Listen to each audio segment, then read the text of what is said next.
One on one. Hey there and welcome. Welcome to our mini class offered by Iridology Education, Dynamic Iridology. Today we are doing eye anatomy for aspiring iridologists. Now this is really important because so many people think that in order to do iridology, you just have to be able to identify markings in the eyes. That is not true. That's the fun part, and it looks intriguing, but you really do need to know iris anatomy to understand why you're seeing what you're seeing. And you also need to know anatomy and physiology, right? Because if you can't connect body parts and understand how they interact with each other, iridology is not effective, right? It's not a one marking equals one problem kind of situation. And so with this, I am glad you are with me now that we've had that little preamble. All righty, so let's dive right in. My name is Judith Cobb, and I am one of 10 level 3 certified, IPA certified iridology instructors in the world. I was one of the first 3 when the level 3 first launched several years ago. IPA issues as badges. They started that in 2022 to show that we have credentials kind of thing. And so here are my last 2 years of badges or my last 4 years of badges as a certified iridologist and as an instructor. You know, I got into holistic healing for the same reason many people do. See if this sounds at all familiar to you. I had health problems. And the medical world didn't seem to either care or they didn't know what to do with it. And it was frustrating. And that was when I was introduced to natural healing. This is way back before natural healing was really a big thing. Now it's pretty common, right? But we're talking like 1979. This was all kind of underground, cloak of darkness, you know, kind of thing. People didn't know much about natural healing. There was one health food store in my city, which at that time had a population of about 500,000 people. There's many, many more now because natural healing is a big thing. Over all these years that I have been in the holistic healing world, I have designed many different courses and I've written many books. All of them are out of print except for the one that we use in the Dynamic Iridology Assessment System course, and it is only available to my students because I haven't printed it in hard copy. It is only, I shouldn't say only, that minimizes it. It's a digital book, which means that when I need to do an update, I can do an update easily and then make sure all my students have access to the newest version of the text without having money tied up in books that are, oh my goodness, out of print or out of date because of one page of information, right? So I've kept it digital for that reason. I've taught courses on herbology, different levels of herbology, introductory and a little more advanced. I've taught specialty courses in herbs for women, herbs for children. I've been a certified prenatal educator for a few years. That was a lot of fun. I do a lot of fertility pregnancy work here in my clinic as well. I'm currently designing a course on iridology and the hepatic system. That will hopefully be ready in the new year, and it will be available to any current IPA certified iridologists. All right, so stay with me till the end of today's workshop because I'm going to ask you a question at the end of today's session that I'm going to want answers to. I'm going to want your feedback on things, and I'm always interested in your feedback. I would love it if you would, drop comments and questions in the chat box so that we can see, what you're thinking. What's tickling your fancy? I'm also a professional nutritionist and a professional herbalist, and so these are some other affiliations I have with professional organizations. Today, the information that you're going to receive is a little snippet of one of the lessons from the Dynamic Iridology Assessment System program that I teach. This is a system that is for holistic health professionals, people who already have an anatomy and physiology course under their belt, because we do dive deep into the connections in what we're seeing in the eyes and connecting that with symptoms and so on and so forth. The Dynamic Iridology Assessment System is the only live online fully mentored course for nutritionists, herbalists, naturopaths, anyone again who's got that A&P already completed, who want to streamline their clinical work without sacrificing client care. I'm just curious, for those of you who are with me right now, how many of you currently are working with clients in a holistic practice? Just let me know in the chat box with a yes or a no. That'll just help me to see how deep I can go with our information today. Can you find that chat box? I think I've got it set up for everyone to be able to participate. Shar says I've got several. Yes. Okay. Okay. What about the rest of you? The more you play with me in my sandbox, the more information you get out of me. That's just how it works. You fuel me by interacting with me. Okay, so one of the problems while the other attendees today are thinking about this, I'm going to continue. One of the things that I see as a big challenge with many holistic health professionals is they see the client, particularly if they're working with nutrition or herbs, they see the client, gather information, then go off and spend several hours creating a program. They'll write up a report, they'll create a program or protocol to either email to the client or to deliver on the second appointment. Challenge is most of the time, the practitioner is not charging for those off hours. They think they are, but they're really not, because often it would mean quadrupling, at least quadrupling what they're charging per hour in order to do that, right? Because they're charging for the face-to-face time, but not for the other office time that they're investing for this client. What that means is that, number one, as a practitioner, you're burning out. Number two, you don't have the income you could have for the quality of care you give. Number three, you're overwhelming your clients with way too much information. And number four, you're probably losing some clients because they're feeling overwhelmed. Iridology, the way I teach it, helps you to get your programs created in your client sessions. And it also helps you to create bite-sized programs, literally, that your clients can actually stick with and that you can continually build onto and add onto and get results with them every step of the way. That leads to long-term retention, and that's what we want. It's more expensive to find a new client than it is to keep an existing client, right? So the goal in dynamic iridology is to teach you constitutional iridology and how to use it confidently so that you can easily integrate it with what you already know about nutrition and herbology to create those doable client programs in your paid client sessions. All right, so I'm going to drop this URL into the chat box. I want you to make a note of it, copy it out to a notepad or something like that so that you've got it, because by the time we're done today, you might really want that URL.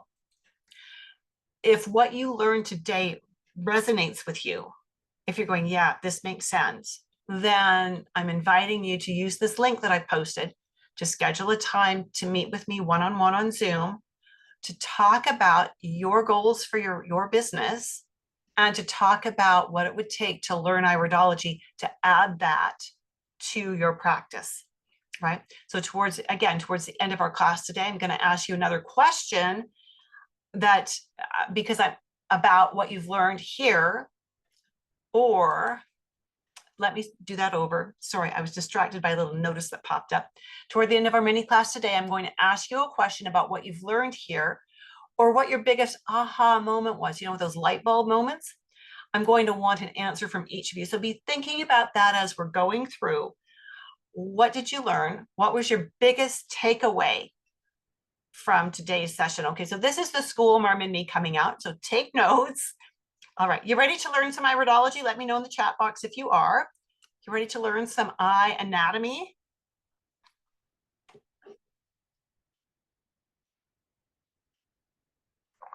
Oh dear. Maybe the internet is really slow, because it doesn't look like anyone's wants to go. Oh, there we go. Okay. Love what Jamie's saying. I'm a nurse, LVN, and being in the medical field for 32 years and wanting to change to natural. This type of course was recommended by my chiropractor when I asked her any ideas for getting out of traditional sick care. I was sick with autoimmune and was able to overcome that without traditional medicine. So good, Jamie. Welcome, welcome, welcome, welcome. Okay, so sounds like you want to learn something about iridology tonight. This is great. This is great. Okay. Iridology photos are taken very close up, and we sometimes are able to get it so close, depending on the settings on our camera, that we don't see any of the other facial features. So we don't see the nose, we don't see the inner canthus, we don't see the outer canthus. We only see the eye and maybe a bit of eyelid and a tiny bit of the lower cheek. Now that's a problem, because if you're looking at an eye and you can't see any facial features, how do you know which eye you're looking at? Here's the secret tip of the day. The pupil is not in the very center of the iris. It is off center. When you look at where the pupil is sitting, you'll see that one side is narrow and one side is wide when we look at the iris. The narrow side names the eye. So if the narrow side is to the right of the pupil as you are looking at the person, it is a right iris. If the narrow side is to the left of the pupil as you are looking at the person, it is a left iris. Does that make sense? Let me know if that works for you. Yes, yes? Fantastic, fantastic. That's one of the key things you need to know, because the right eye reflects primarily the right side of the body. The left eye reflects primarily the left side of the body. So if you've got the eyes crossed over and you've got them switched, and you start doing an assessment and you start labeling organs and things like that, you're going to be wrong. So you need to get this part right. So, so important. Excellent, excellent. Okay. Then looking at the eyeball. You've probably all seen images like this, particularly if you've got a medical background. And this is maybe a basic diagram that you would have gotten in a general anatomy and physiology course, where they said, this is an eye, it's part of the nervous system. You've got a lens, a cornea, and a retina, and an optic nerve. End of discussion, right? Well, we need a little bit more than that.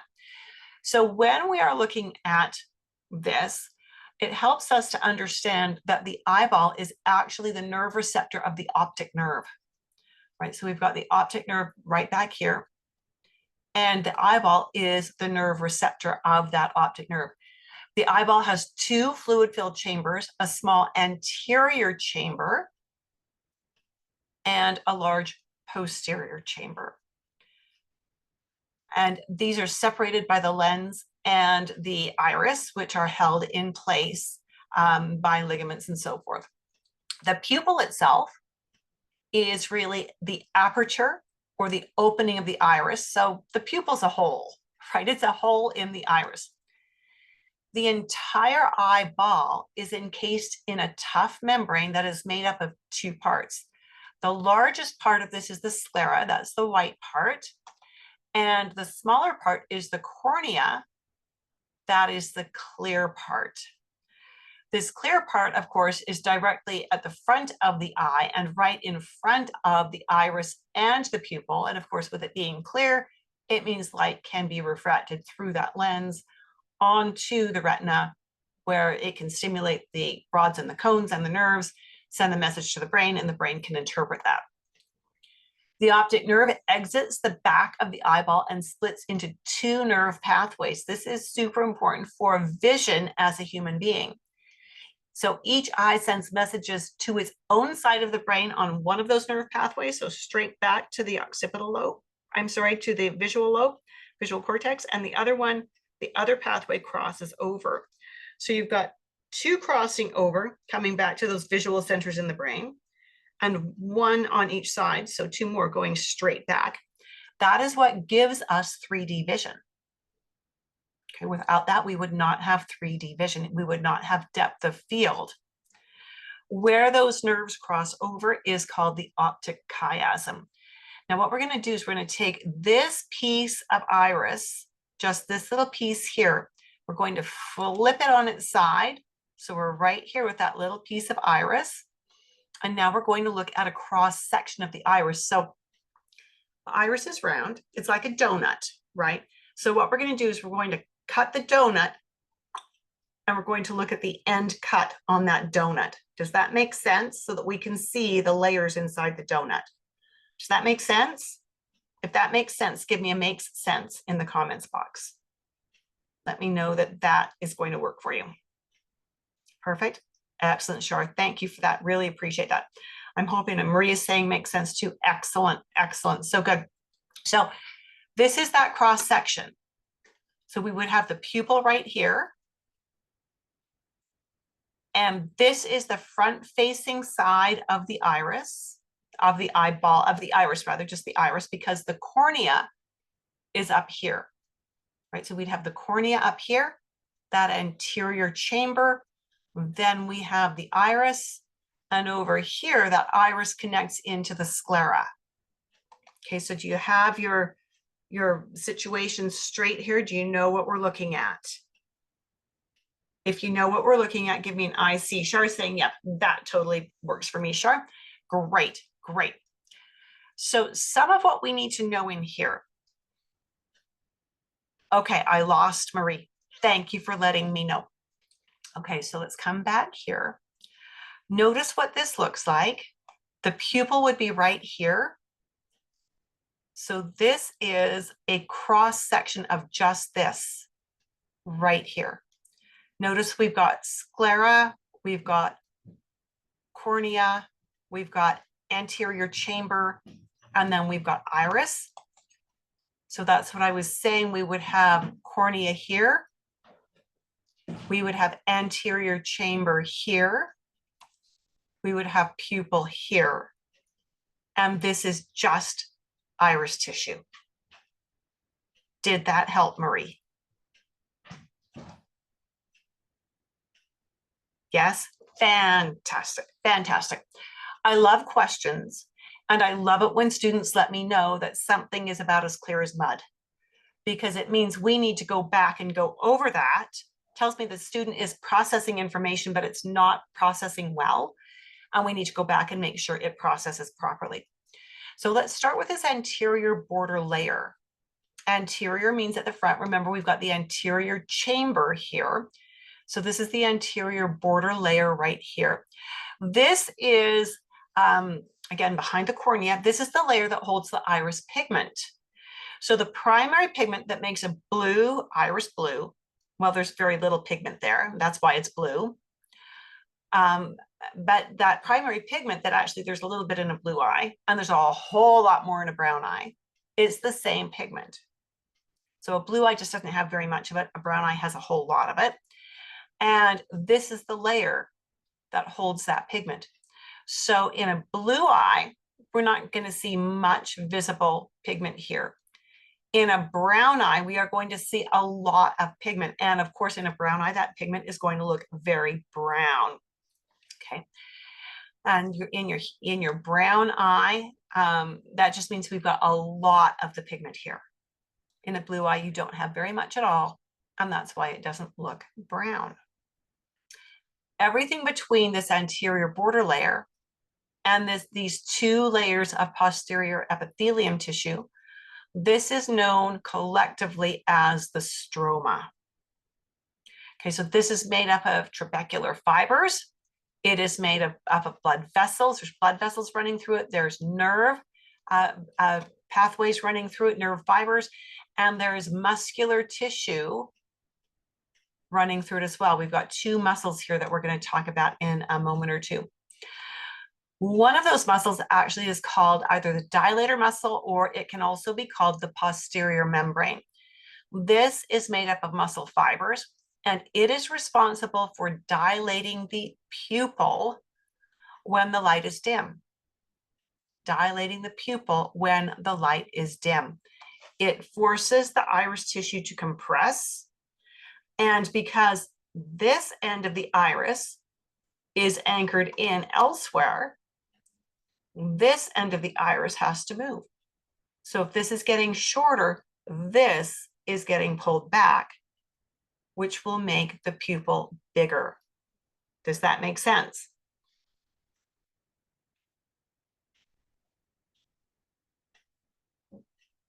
If it makes sense, give me bigger. Char's saying, yeah, okay, Char, perfect. Love it, love it, love it. And Marie says yes too. So good, so good.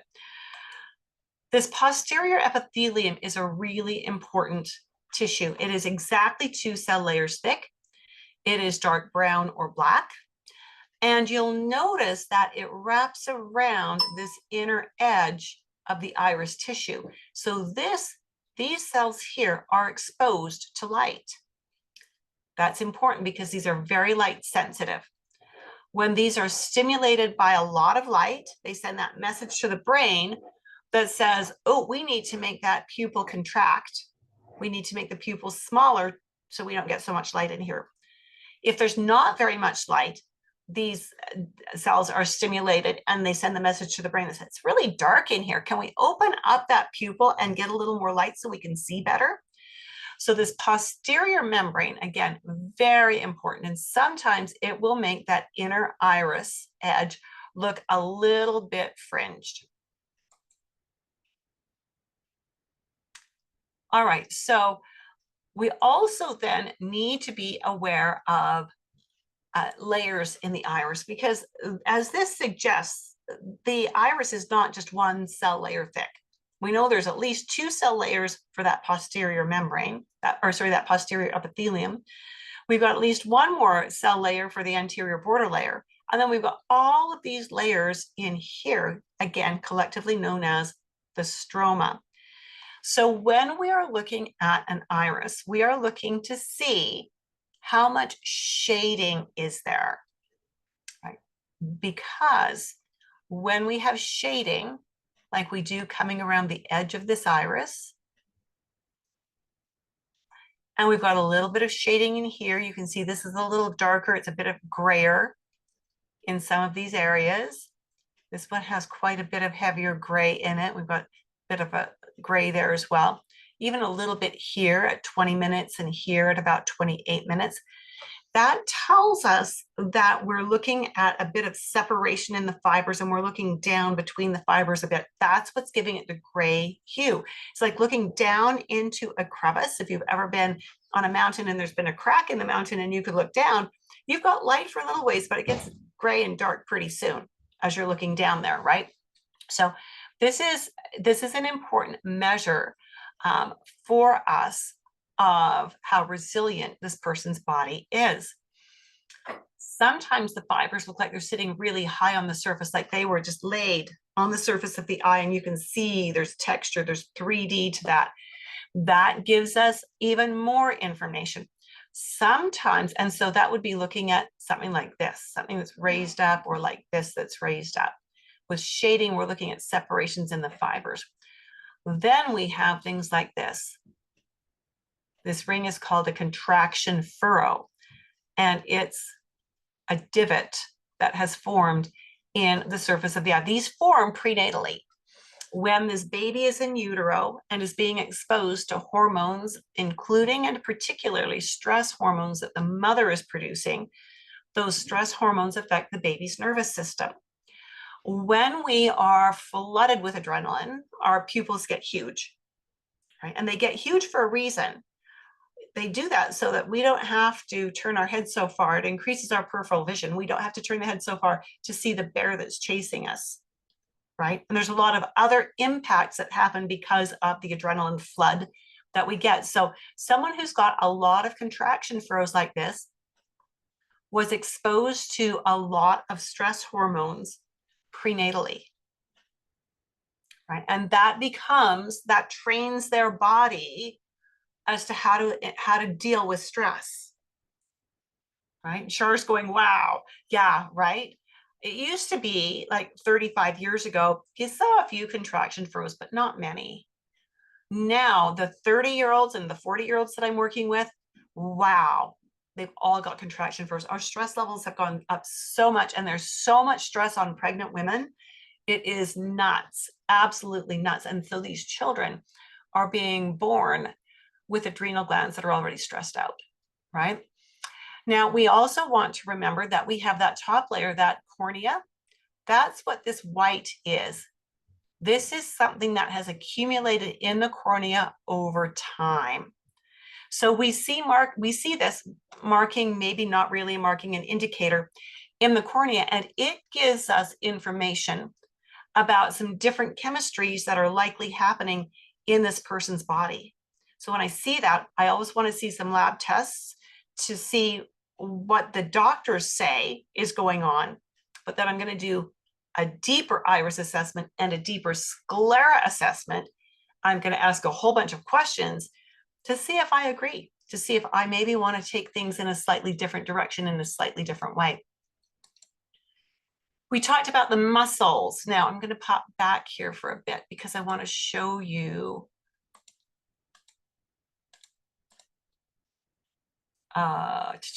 do I have it in here? Oh, I don't think I've got it in here. Sorry, I was looking for a diagram that I don't believe I've got in here. So we'll just go with this. I do. I know where it is, right here. Duh. This is what we call the sphincter muscle. Notice it's positioning close to that inner edge of the iris, right next to that pupillary opening. And we've got also that dilator muscle. So let's look at what that means. Here we go. That sphincter muscle goes around and around and around. So when it contracts, when those muscle cells ratchet together, that pupil opening is going to get smaller. The outer edge of this sphincter muscle is anchored into the dilator muscle. And so when the sphincter muscle gets smaller, it pulls on the dilator muscle and stretches the iris fibers out. Okay. Now, that's when we've got really bright light. When we have really dim light, what happens? Well, with really dim light, the pupil gets huge. That's where the dilator muscle now is going to contract.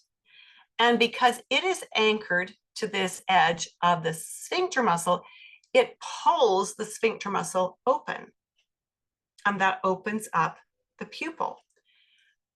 Ultimately, this dilator muscle is also embedded into the edge of the sclera, so that edge isn't going anywhere, right? This is locked in.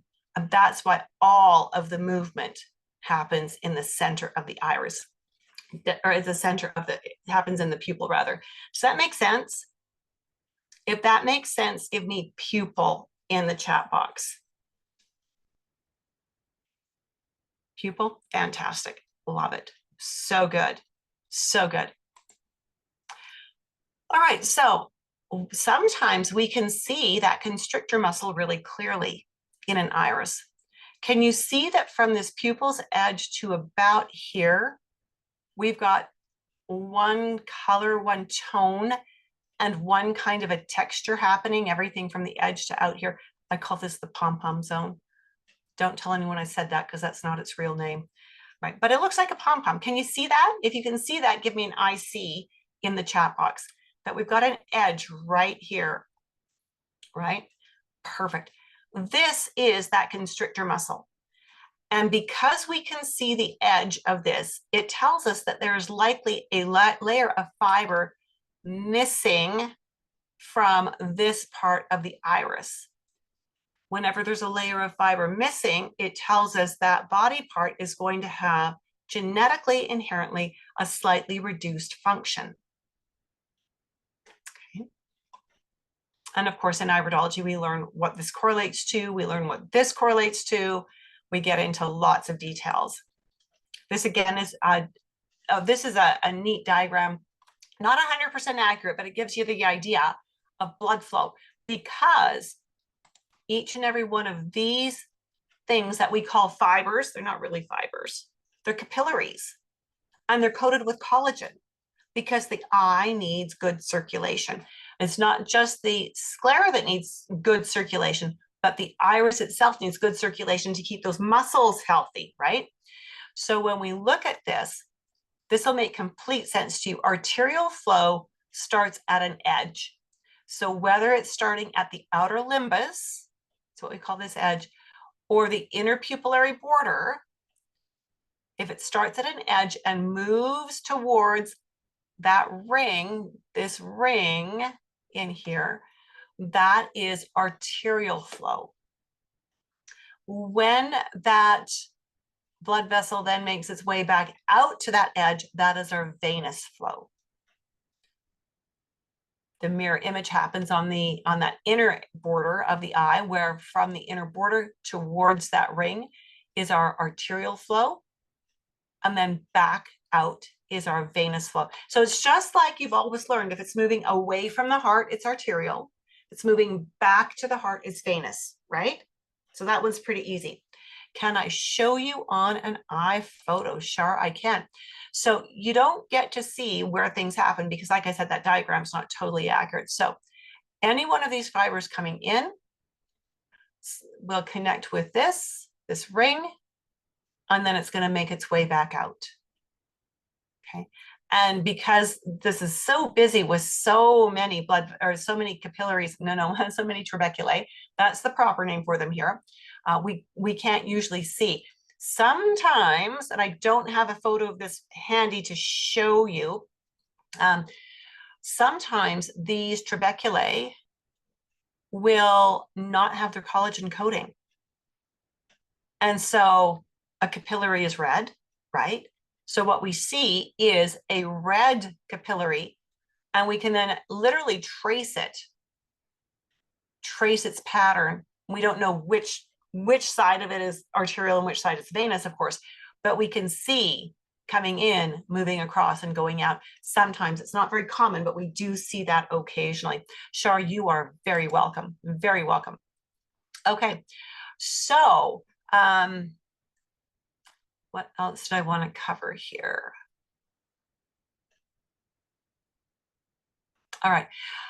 So one of the things we need to remember when we're doing iridology is that we never diagnose, we never prescribe. Actually, there's a few things. And we never sit down and just look at eyes and start spewing out information. The reason we don't do that is because any of these markings that we see in this eye, any of these may or may not be active or important right now. Everything we see that's like this, these little openings in the eye, these little loops, little petal shapes, these are all inherited. These came down through the bloodline, through the DNA to this person. And it might have been something that got passed down for the last 3 or 4 generations. It may not be a problem for this person right now. I need to have a conversation with this person. I need to find out what are their concerns. What is their diet like? What is their lifestyle like? Have they had any diagnoses from the doctor? Are there any problems that they want me to specifically think about while I'm doing this assessment? Because how I assess this eye for someone who has kidney issues may be very different from how I would assess this eye for someone who is having fertility issues. Same markings, different interpretation because of understanding which markings are important for which type of problem and how those markings interact and what kind of information they give us. Does that make sense? That we don't just sit down and go, okay, so we've got kidney issues, we've got, this is a left eye, we've got pancreas or spleen issues right there. Here we've got lung issues and heart issues, and here we've got brain issues. We don't do that because we don't know what is actually going on. We don't know how important each of these markings is until we actually chat with that person. Shar says predisposition versus predetermination. I use this every day. Yes, yes, predisposition. I love that. Yes, not predetermination. So important, so important. So this eye suggests that there may be a personal or family history of the MTHFR defect. And that is determined by this one little marking right here. That's not an opening. That's a little blob, if you will, a little speck of brown. It's a brown eye. How can you tell it's brown, right? This is an extra patch of a darker brown. And that is what says to me, might have an MTHFR defect. Now, this was a client who was trying to conceive, had been trying for a few years, and it wasn't working. She was type 2 diabetic, and the doctors she had become type 2 diabetic, even though she was very thin, very petite. And the doctors had simply said, oh, well, you're not ovulating. We think you've got PCOS. And they never took it back to say, well, that is very strongly linked to the MTHFR defect, right? And so as we put this together and looked at her eyes, there's several other markings in here that suggest a risk with the blood sugars. That ties into the MTHFR defect. And with that, we were able to give this client a protocol, which we literally tweaked once a month to make sure that we were on the right track. We had her tracking her basal body temperature and her symptoms. And we tracked that really, really closely and did dietary changes and tweaked her program every month. And it took her 18 months, but she finally did conceive. And she had a beautiful baby boy. Quite amazing. When we see this kind of cloudiness over the outer edge of the iris, towards that outer edge, that suggests that this person likely has a liver enzyme imbalance that may make it difficult to properly manage her carbohydrates. So that could end up as cholesterol, triglycerides. I often see this in type 2 diabetics, and I often will see it in someone who is messing with, things like yeast infections and whatnot.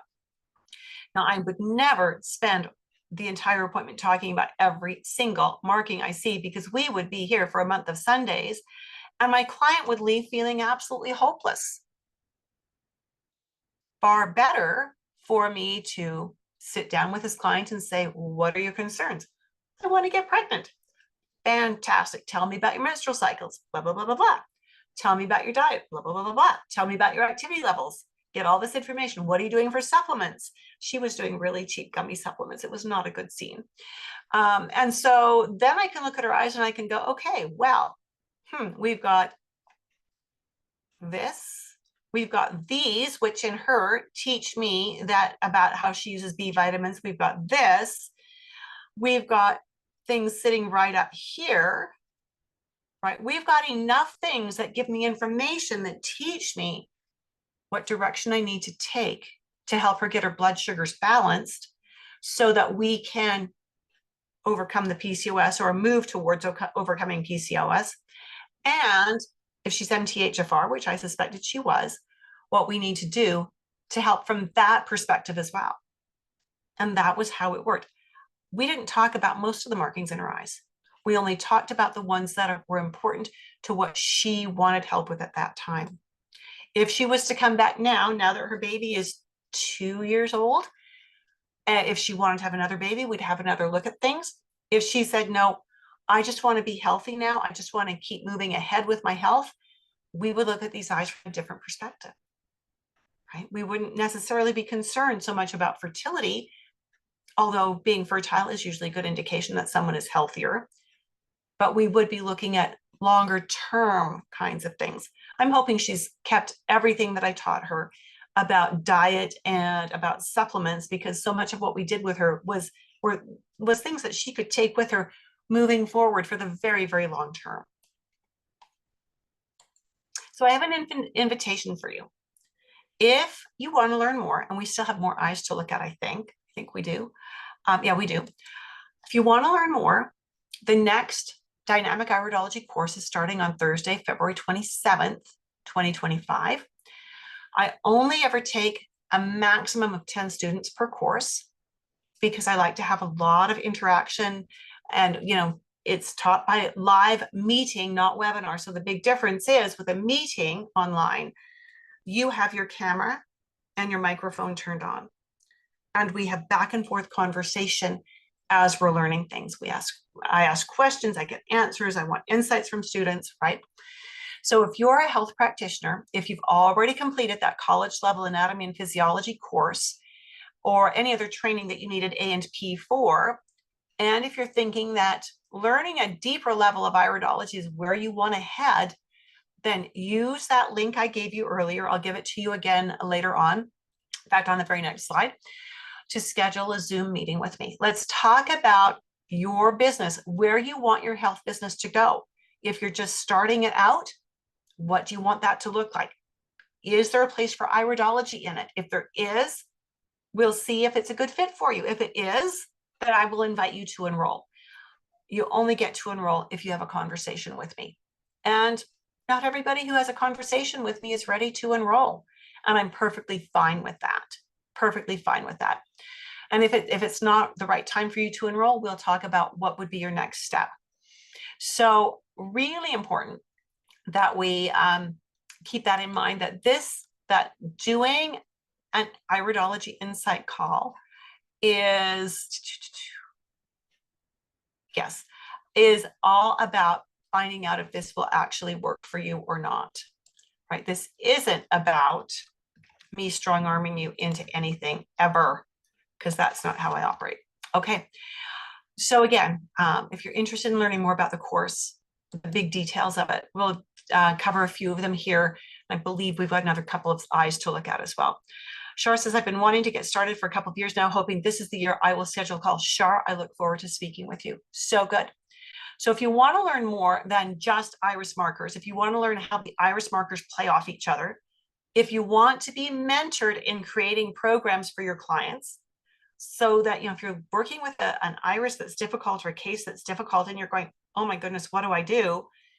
We have opportunities for you to bring those into a group coaching session where we can mentor you, where we can chat it through with you, help you clear out the weeds and see what you need to see, right? If you want that long-term support, then the dynamic iridology assessment system is for you. This is a little sequence of things that this student of mine, Joyce Lee, said. This was before she started the class. I'm so excited to have this opportunity to learn new and updated iridology under Judith's expertise and her many years of experience. As a clinical aromatherapist, herbalist, and nutritional consultant, I decided to take an iridology course through the Institute. I thought it would be an excellent service to add to my practice. Unfortunately, I quickly realized that I wasn't going to get the knowledge, confidence, and results I wanted, so decided to drop it all together. After finding you, Judith, I'm really looking forward to getting started. So she had a call and she attended some of these mini classes. 3 weeks into her course, so the course is 20 weeks long. 3 weeks in, I'm learning so much from the course. So far, it has been a real eye-opener. I think the pun was intended. I had no idea how little I actually knew about iridology. No wonder it was never working for me. There are so many pieces to each individual's personal puzzle. The challenge is putting it all together and remembering all the little details. I love what I'm learning and appreciate your thorough teaching technique. After she finished the course, Judith is a wonderful instructor. She presents the material in this course in a concise, organized way. Every aspect of this iridology course is covered in detail. She clearly answers every question asked, no matter how trivial the student may think it is. Judith structures the classes in a way that makes them incredibly interesting. Clarification is clearly established through her instruction, discussion, and student participation. Upon completion of Judith's course, I feel very confident in my abilities and excited to offer iridology services to my clients. This course is an incredible value, highly recommended. Love that. I love the progression from frustration, having tried something else and dropping out of that, to learning more. Here's Veronica on the chat box. Judith's classes are the best. I am on level 3. So Veronica has completed level 1 and level 2 and is preparing to certify. I am on level 3 and warmly recommend this course to all who like iridology and want to learn best knowledge from the best teacher. Thank you, Veronica. My students are so sweet. They're so sweet. So here's what the course entails. I guess I don't have any more eyes. Darn. Okay. So we've got 2.25 to 2.5 hour live webinar classes that are recorded for playback on demand. So if you have to miss a class, no big deal. You can make it up. That's the easy part of the day, right? Live group mentoring twice each month via webinar. So we do live interactive office hours where students bring cases and questions. Maybe it's a marketing question. Maybe it's a how do I assess this iris, or I have a difficult client, as in I don't know what to do with this person at all. They're annoying me kind of client. What do you do with that? We talk about all kinds of things. How to do iridology in a trade show to promote your business, right? We talk about anything students need. Student and alumni social media group for between class and after course support. So we've got our own private platform for posting. It's kind of like Facebook, except it doesn't track your data and share your details with people, right? 225 plus page digital textbook, which is totally hyperlinked. So if you download it on a device that you can click things, like not your phone is really hard because it's so tiny, but if a tablet or laptop, it just, you find what you need, click on it, and it'll take you right there. Martha Sluter is saying, thank you. I look forward to the recording. I highly recommend Judith's classes. Fantastic. 45 pages of digital study notes, AKA the cheat sheets. Think of these as your Coles notes or your Cliff's notes, whatever you called the notes that you used in high school when you didn't want to read Shakespeare, but you needed to know it for the test. That's what this is, right? This is the quick reference guide. IPA certification mentoring for students who want to certify. So we now have, I've created a 2-tier tuition where if you want to certify, you're going to pay a higher tuition because, let me rephrase that. You're going to pay the regular tuition because you take more time. There's more one-on-one coaching. If you don't want to certify, you're going to pay a lower tuition, a reduced tuition, because you're not going to take so much one-on-one time, right? So we've incorporated that. So the next course, again, is starting on February 27th. And we have the link for you to use to schedule a time to chat with me about the course, right? And again, that's where we'll figure out who you are, what you want to do with this. Is this a good fit? Is this what you really want to do? A limit of 10 students per cohort to make sure that every student is getting their needs met. I've seen pictures online of people who teach these live classes where the live course where it's like a 4-day thing where you go, you sit in this huge auditorium setting with like 50 other students and you're learning everything you need to know in 4 or 5 days. And I'm going to tell you, it doesn't work like that. There is so much information. This course is spread out over 20 weeks because I want you taking what you learned in week 1, practicing it until we have week 2.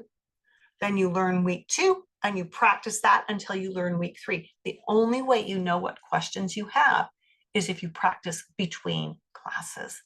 And that's why I've set it up this way. I want you to bring your questions to each class. I have one student, love her to pieces.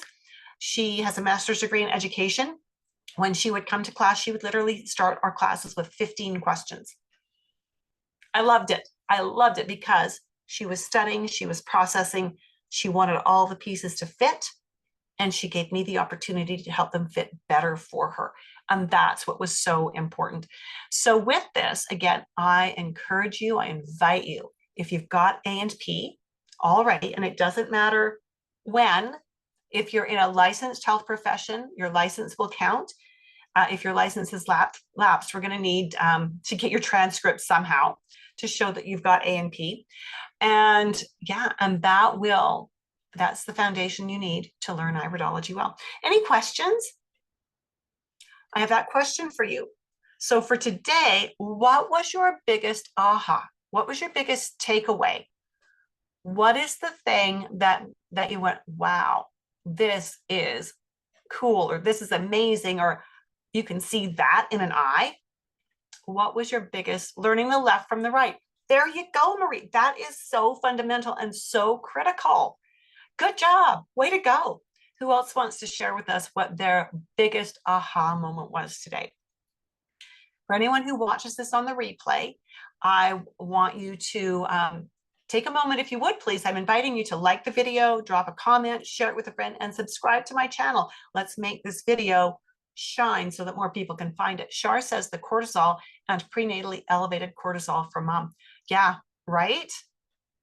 Absolutely. It's one of the reasons I love doing prenatal support with my clients, because when I see that they are tied up in a knot over something, it gives me the opportunity to bring them back down, to get their feet firmly planted on the ground, to help them center, to give them some positive encouragement. Too many pregnant women are told every scare story ever, every bad experience that's ever happened. Rarely do pregnant women hear, this is natural, this is normal. There can be little hiccups, but pregnancy should be empowering and it shouldn't be frightening, right?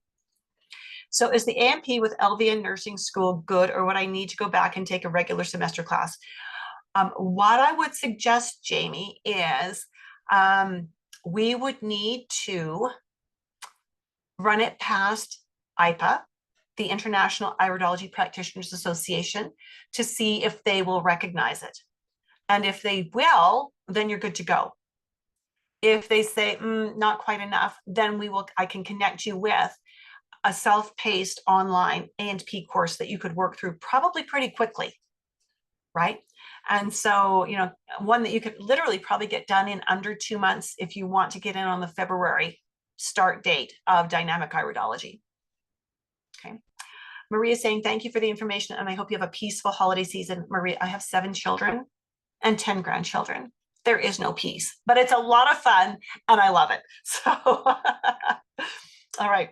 So this has been great. I hope I have answered some questions for you. I hope you've kind of been able to dip your toes in a little bit. So Jamie, I would love it if you would send me just in a private email, which you'll be able to reply to. You'll get the replay of this tomorrow, and just reply to that and let me know more about your LVN, like what school did you go to? I'm not sure what LVN stands for, so maybe spell that out all the way. I will run it past IPA, and if they say you're golden, then we could have a chat and get you moving through, right? Licensed vocational nurse. Okay, fantastic. I will run that past IPA for you, and I'm going to make a note right now that when I hear back, I want to reply to you. Reply to Jamie Perkins, licensed vocational nurse for A&P. Perfect. I will send them a note tonight, and we might hear back tomorrow, and I will let you know what I hear. Fantastic. Any other questions? Anything else I can help you with?